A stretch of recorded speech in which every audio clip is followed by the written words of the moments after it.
When you're new to Lean, one of the first things that you must learn about is how to 3S. You're going to learn how to 3S in this video series, and not from a boring PowerPoint, but rather from my very own home.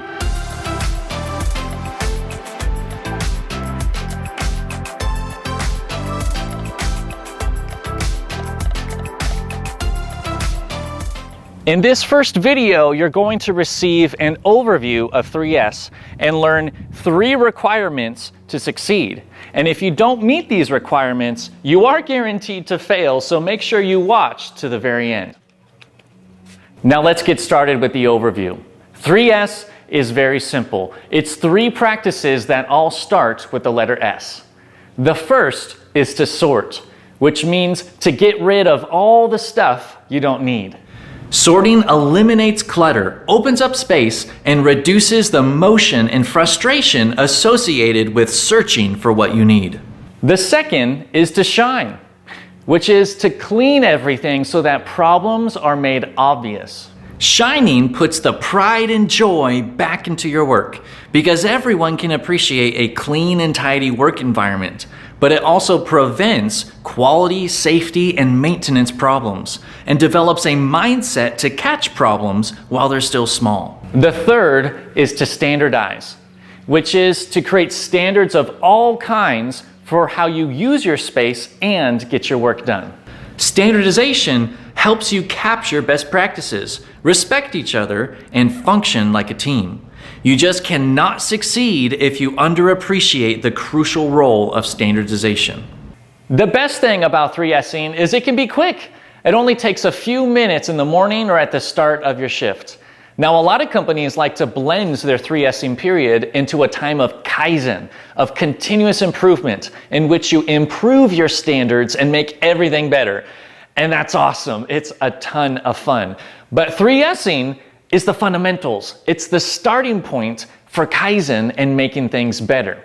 The hard thing about it is to make it a habit, a daily lifestyle and routine, not a project that you do, but a way of life. That is where so many companies fail. And it's actually where I have been struggling. Ever since we moved into this house about a year ago, I've been 3Sing. I've been sorting, shining, and standardizing, but not consistently enough.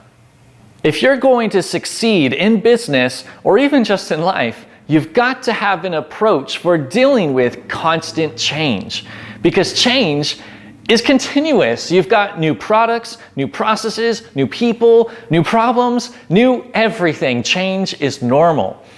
And so unless you have a tool to fight back against the entropy of constant change, you're going to lose the war. And 3S is one of the primary tools we use to do that very thing, to fight back. So now let's talk about the 3 requirements to succeed with 3S. The first is you must do 3S every day. Just like I said before, you can't do this every once in a while or treat it like spring cleaning, like a project. It's got to be a daily lifestyle that you live and breathe. You know, for example, my kids are always changing. Their toys change, their interests change, they grow and they need new clothes and we got to get rid of the old stuff.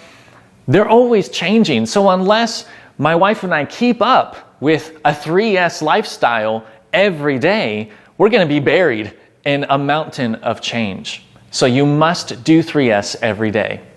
The second requirement is that 3S must be everyone. It's not acceptable for it to be the responsibility of just a select few. It must be everybody.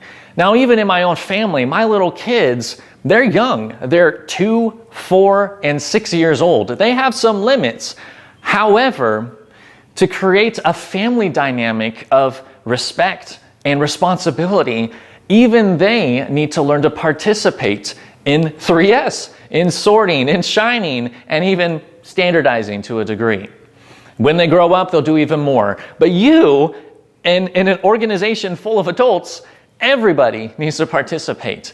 And it creates this foundation of respect for people and teamwork and continuous improvement, which is so much fun. So 3S must be everyone. Nobody can be excluded. The third requirement is that 3S must be everywhere. It cannot be done in just some places and not others. You can't do it just on the production floor and exclude the front office. I mean, my goodness, there's companies who 3S their bathroom, for crying out loud. In my own home, my garage needs to be 3S'd. My bedroom, my basement, my bathroom, it's all subject to 3S because entropy is happening everywhere. There's constant change everywhere. And if I reserve certain places as off limits, that's going to compromise me or begin to exclude people, and then I'm not involving everyone. So 3S must be everywhere. So keep watching. I've got a video for sorts that goes in depth into sorting best practices, and another on shine, and even a third on standardize. They're all yours if you just continue watching this series.